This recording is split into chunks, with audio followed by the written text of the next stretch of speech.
네, 월요일입니다. 이번 주 장 전망해보겠습니다. 대우증권 신영승 차장입니다. 안녕하십니까? 네, 안녕하세요. 코스피 지수가 전 고점인 1940을 뛰어넘어 이제 2000까지 바라볼 기세인데요. 지금 개인 투자자들은 아니 박스권이라며 지금 벌써 1950을 돌파했다. 그리고 지금 보수적으로 제시했던 증권사 리서치 센터들도 지금 당황한 기색이 보이고 있습니다. 지금 11일 거래일 연속의 외국인들의 순매수도 아주 눈에 띄고요. 시장을 어떻게 지금 분석하고 계십니까? 네, 그렇습니다. 사실 9월 시장을 전망하면서 굉장히 시리아 사태라든지 FOMC 회의, 여러 가지 상황이 안 좋았기 때문에 좀 보수적인 전략을 좀 취하는 게 맞지 않나, 이렇게 전반적으로 증권가에서는 예상을 했는데, 의외로 이렇게 환율이 안정적이고 외국인 수급이 굉장히 지속되면서 예상을 좀 어찌 보면은 빗나가지 않았나, 이런 생각을 하고 있습니다. 먼저 지난주 말 글로벌 시장에 대해서 잠깐 정리를 해보면, 고용지표 부진과 시리아 사태 우려 등에 따라서 미증시는 혼조세로 마감했고요.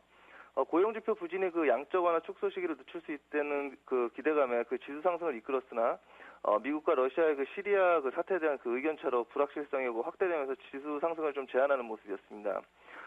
지난주 전체적으로 글로벌 증시가 낙폭과대에 따른 단기 바닥권에서 반등을 시도했고, 코스피 같은 경우에는 전 세계에서 가장 강한 지수의 모습을 나타내고 있습니다.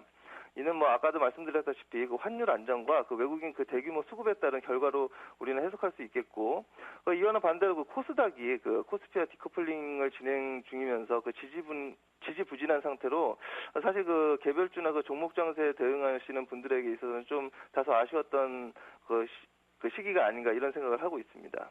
네. 9월에는 징크스가 있었습니다. 해외 증시도 그렇고, 국내 증시도 마찬가지로 좀 긴장하는 모습이 역력했는데, 9월에 첫 주가 좀 아주 산뜻하게 시작을 했습니다. 자, 이번 주에는 어떤 것들을 포인트로 염두를 해둬야 될까요? 네, 우리가 계속 말씀드리지만 예상이 자꾸 6월 달부터 전반적으로 좀 약간 빗나가면서 대응을 좀 잘해야 되는 영역이 되고 있습니다. 이번 주 또한 FOMC 회의 일정과 시리아 사태 등 대외 변수가 계속 복잡하게 엮여 있어서 다소 좀 단기에 좀 상승이 좀 컸기 때문에 쉬어가는 장이 되지 않을까, 이런 생각도 하고 있습니다. 국내적으로는 옵션 만기일이 또 어떠한 변수를 작용할지 주목해야 될 것 같고, 계속 말씀드리지만 결국 이제 환율과 외국인 수급에 따라 방향성이 결정될 듯 이렇게 보입니다. 코스피가 만약 쉬어가는 모습을 나타낼 경우에는 그동안 디커플링을 보였던 코스닥의 움직임을 우리가 한번 주목해봐야 되지 않을까, 이런 생각을 하고 있고, 또 코스피가 추가 상승하기 위해서는 그동안 쉬고 있던 삼성전자, SK 하이닉스를 필두로 한 IT 종목의 상승 전환이 중요하다, 이렇게 보고 있습니다. 코스닥 같은 경우에는 8월 23일부터 기관이 2,300억 규모의 엄청난 매도세를 연출하고 있는데, 결국에는 우리가 기관의 수급 변화가 있어야 코스닥에서 움직일 듯 하니까, 징후 포착을 위한 준비하는 단계로 삼으시기 바랍니다. 네. 이번 주에는 시리아 문제가 조금 더 구체화되고 또 FOMC 회의를 한 주 앞두고 있기 때문에 지난주 같이 강한 상승은 좀 힘들 것이다라는 의견을 좀 내주고 있는데, 또 이것이 빗나가서 2천까지 돌파할 수도 있는 일이니까요. 좀 예상하기가 쉽지 않은 것 같습니다. 자, 그럼 전략에 대한 부분을 생각을 해보도록 하죠. 네, 앵커님 말씀하신 대로 2천을 강하게 돌파할 수 있는 이런 상황도 사실 시장이라는 거는 어찌 될지 모르니까 가능한데, 말씀드렸다시피 그러기 위해서는 삼성전자의 움직임이 굉장히 중요하다, 이렇게 보고 있고요.